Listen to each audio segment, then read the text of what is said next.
ഇനി ഈ പറയുന്ന സതീശൻ്റെ കാല് നക്കി മുന്നോട്ട് പോകാൻ ഞാനില്ല. ഞാൻ ദൈവം നിശ്ചയിച്ചത് ഈ ദൈവം നിശ്ചയിച്ചത് പോരാടി മരിക്കാനാണ് എൻ്റെ തലയിൽ എഴുതിയിട്ടുണ്ടെങ്കിൽ ആ പോരാടി മരിക്കാൻ തന്നെയാണ് ഞാൻ തീരുമാനിച്ചിട്ടുള്ളത്. അതിൽ എനിക്കൊരു ഭയമില്ല. വിജയിച്ചാലും പിണറായിസത്തിനെതിരെ പിടിക്കുന്ന വോട്ടുകളാണെന്ന് താങ്കൾക്ക് പറയാനാകും താങ്കളോ? ശരി, പക്ഷേ UDF ആണ് വിജയിക്കുന്നതെങ്കിൽ അത് മറ്റൊന്നാവില്ല. ആയിക്കോട്ടെ, അപ്പോഴും പിണറായിസത്തിന്റെ വോട്ട് ഇവിടെ ഉണ്ടല്ലോ. ഈ പിണറായിസത്തിന്റെ വോട്ടും UDFന്റെ വോട്ടും കൂടി കൂട്ടുമ്പോൾ ഒന്നും കൂടെ മുന്നോട്ട് പോയി. അപ്പോഴും പിണറായിസത്തിനെതിരല്ല, പിണറായിയുടെ വക്താവായി നിൽക്കുന്ന രണ്ടാൾക്കാർ. അപ്പം ഈ കാര്യങ്ങൾ വിശദീകരിക്കപ്പെട്ട് ജനങ്ങൾക്കത് മനസ്സിലാവും. ഇനി അദ്ദേഹം വിജയിച്ചാലും പിണറായിസത്തിനെതിരെ വോട്ട് ഇവിടെ ഉണ്ടല്ലോ. അതെന്താ തർക്കം? പൊളിറ്റിക്കൽ വോട്ട് അദ്ദേഹത്തിന് പോയി, അദ്ദേഹം ജയിച്ചു എന്ന് നിങ്ങൾ കരുതുക. ഒരു സാധ്യതയില്ല. നിങ്ങളുടെ ചോദ്യത്തിന് ഞാൻ ഉത്തരം പറയാം. അപ്പോഴും പിണറായിസത്തിനെതിരെ വ്യക്തമായ വോട്ട് കേരളത്തിലെ ജനങ്ങളുടെ മനസ്സ് കൃത്യമായി എണ്ണ ഉണ്ടാവുമല്ലോ.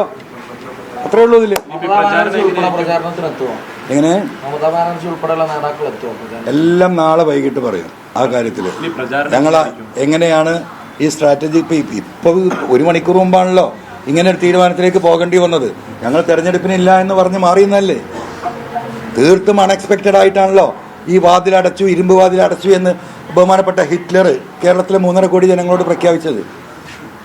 അപ്പോൾ ഇപ്പോൾ ഉണ്ടായ ഈ 1.5 മണിക്കൂറിലുണ്ടായ ട്വിസ്റ്റാണ്. അപ്പോൾ ഞങ്ങൾ എന്ത് ചെയ്യണമെന്ന് ഞങ്ങൾ ആലോചിക്കും. പ്രചരണം ഇതന്നെ പോലെ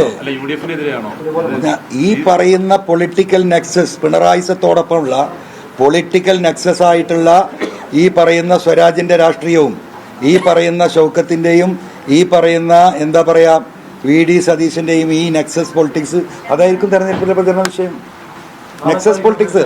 ഈ 2 വ്യക്തികളും പിണറായിസവും BJPയും RSSും തമ്മിലുള്ള ആ നെക്സസ് ഇവിടെ ചർച്ച ചെയ്യപ്പെടും.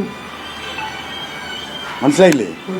പറവൂരിൽ അദ്ദേഹം വിജയിക്കാൻ പോകുന്നില്ല പിണറായി വിജയന്റെ സഹായമില്ലാതെ. പറവൂരിൽ ആരെ സ്ഥാനാർത്ഥി ഇദ്ദേഹത്തിന് കഴിഞ്ഞ 4-5 ടേമായിട്ട് നിങ്ങൾ പരിശോധിച്ച് നോക്കൂ.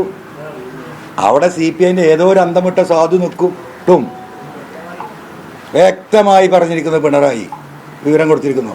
അതിശക്തനായ സ്ഥാനാർത്ഥി പറവൂരിലുണ്ടാവും. അവൻ നിയമസഭ കാണൂല അൻവറിനെ സൈഡാക്കിയിട്ടില്ലെങ്കിൽ. Very clear.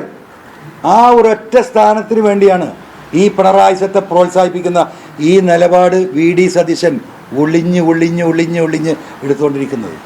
കോൺഗ്രസ് ചർച്ച ചെയ്യട്ടെന്ന്.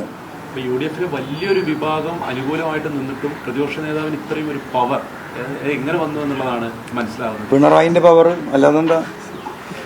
പിണറായിന്റെ പവർ അല്ലാതെന്താ? എന്ത് പവറുള്ളത്? പിന്നെ അദ്ദേഹത്തിന് വേറെ ചിലർ വോട്ട് കൊടുക്കാൻ പറഞ്ഞിട്ടുണ്ട്. അത് നമ്മൾ BJP അങ്ങോട്ടോ പോണ നോക്കിക്കൊണ്ടിരിക്കുക. നമ്മൾ ആ ചില ഇക്വേഷൻസ് പോകുന്നുണ്ട്. ഞാൻ ജനങ്ങളോട് പറയുമ്പോൾ ഒരു അടിസ്ഥാനമില്ലാതെ ഇക്വേഷൻസ് ഇല്ലാതെ എനിക്ക് പറയാൻ പറ്റില്ല. എന്നെ തോൽപ്പിക്കാനുള്ള വോട്ട് അദ്ദേഹത്തിന് ഇനി ആരാ കൊടുക്കുക എന്ന് പറഞ്ഞത് കൂടി നമുക്ക് അറിയണമല്ലോ.